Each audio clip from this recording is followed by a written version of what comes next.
That's all right, you can borrow mine. So, the next performer we have coming up to the stage hails from Flint, Michigan as well. Please give it up for Mr. Chris Reed. What up, JWs? Alright, so I have a question. This is mainly for the guys. Did you ever get caught sniffing your mom's dirty panties? Be honest. This is a safe space. Alright, I did. I got caught. Yep. She came up in the room. Man, she caught me with my nose just crammed into the crotch of her dirty underwear. She was like, "Oh my God, Christopher, put those down." I was like, "Fine, but please don't talk to me that way. I'm 40 years old. Take care of that yeast infection. Jesus Christ."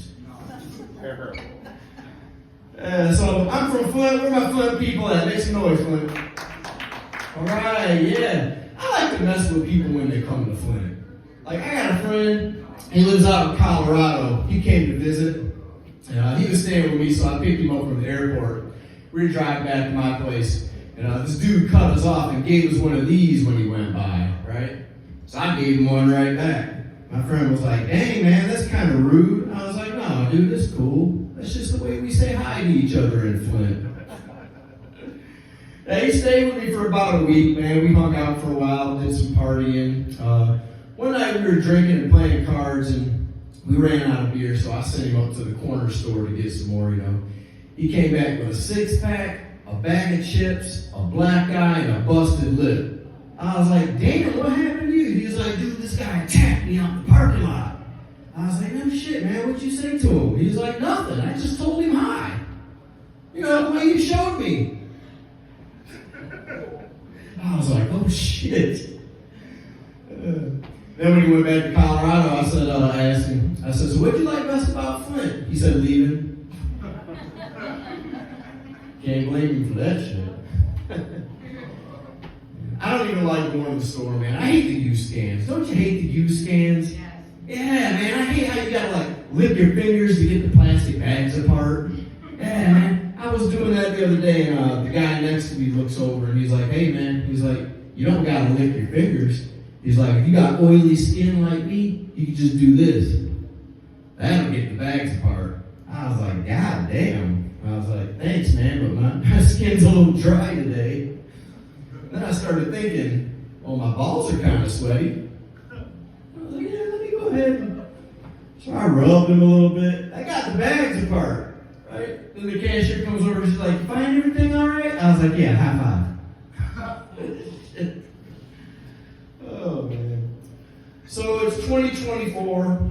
Great time to be alive, in my opinion. Men and women have a lot of the same opportunities now, which is cool. Because when I was growing up, man, there was a very, very rigid line between men's roles and women's roles, right? And that line rarely blurred, right? Like, for instance, if there was ever a tornado, it was the woman's job to gather up all the kids, rush them down into the basement, into an interior room, huddle them into the corner, pull a mattress over your head, and pray to God. That was the woman's job. The man's job was to grab a can of beer, stand out the road, and do this shit. Man, there'd be 15 dudes lined up and down the road, all just, "You see anything yet?" "No, man, I don't see shit." "Man, I sure hope it don't hit the titty bar." There's very strict gender roles when it came to bullying, too, man. Like, if I was getting bullied at school, and if I told my mom, this is what my mom would say. She'd be like, "Well, I am just going to call that young man's mother, and we are going to sort this out. And I have half a mind to call the principal, too, because no child of mine is going to be treated like that at school. I'm going to call the principal, request a meeting with him and this child's mother. He'll probably get suspended, he'll probably get grounded, and we'll figure this out." Man, if I told my dad I was getting bullied, this is what my dad would say. "Gonna kick his ass?" Straight to the point, man. He didn't fuck around. I'm not gonna lie. I masturbate a lot. Probably even more than Micaiah. But look, I don't do it for pleasure, though. I do it for precaution. right? I can't let it build up too much because I had a wet dream one time and it scared the hell out of me. Involuntary coming, that freaks me out, right? Because I'm thinking, if it can happen while I'm sleeping, it can happen while I'm doing anything.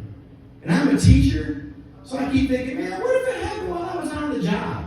Like, what if I had a wet roll call? You're like, Billy, Tina, Kevin.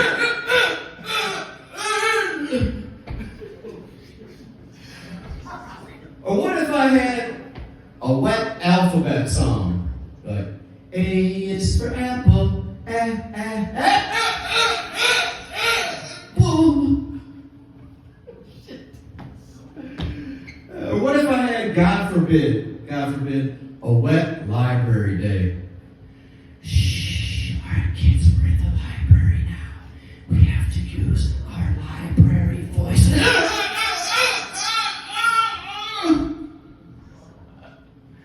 Y'all ain't digging the orgasms, huh? You fucking kidding me? I don't care, I'm gonna do one more. Because this is my worst nightmare. A wet parent-teacher conference. Oh, Mr. Jones, nice to meet you. Yeah, your daughter's doing great. She's so... All right, I'm Chris Reed. Thanks for listening.